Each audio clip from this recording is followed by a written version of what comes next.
Jingga Setianingrum, Lira Caskapatra, Maya Ariyanti, Miftahul Jana, Nubia Jayaningsih, Raisa Mutiara.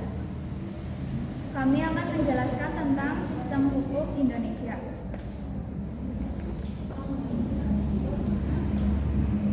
makna dan karakteristik hukum. Definisi tentang hukum adalah sangat sulit untuk dibuat karena tidak mungkin untuk mengadakannya sesuai kenyataan.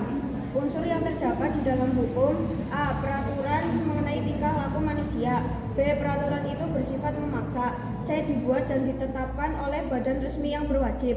Hukum mempunyai tugas untuk A. Menjamin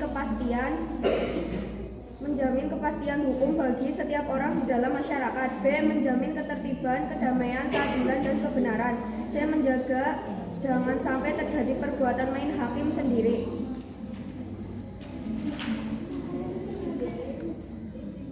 Penggolongan hukum berdasarkan sumbernya. Hukum undang 1. Hukum undang-undang. 2. Hukum kebiasaan. 3. Hukum terokat.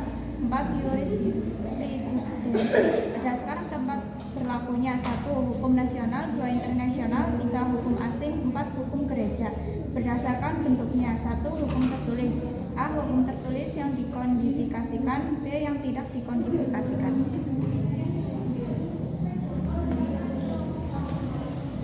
Hukum tidak tertulis berdasarkan waktu. Bentuknya: 1. Ius constitutum, hukum positif. 2. Ius constituendum, hukum negatif. Cara mempertahankannya: 1. Hukum material. 2. Hukum formal berdasarkan sifatnya. 1. Hukum yang memaksa. 2. Hukum yang mengatur.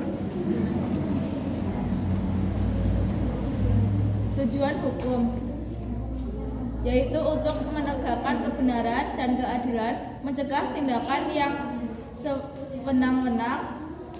Tata hukum Indonesia ditetapkan oleh masyarakat hukum Indonesia. Oleh karena itu, tata hukum Indonesia baru ada ketika negara Indonesia diproklamasikan.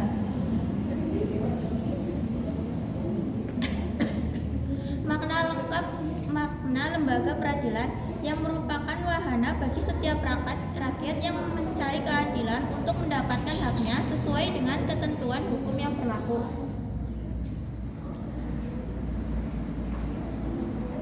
Dasar hukum lembaga peradilan. Dasar hukum terbentuknya lembaga-lembaga peradilan nasional adalah: A. Pancasila sila kelima. B. UUD RI tahun 1945 bab 9 pasal 24 ayat 2 dan 3. Undang-Undang RI nomor 3 tahun 1997 tentang Pengadilan Anak.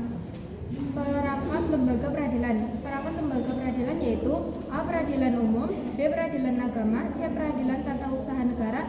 D. Peradilan militer. Sekian presentasi dari kami. Wassalamualaikum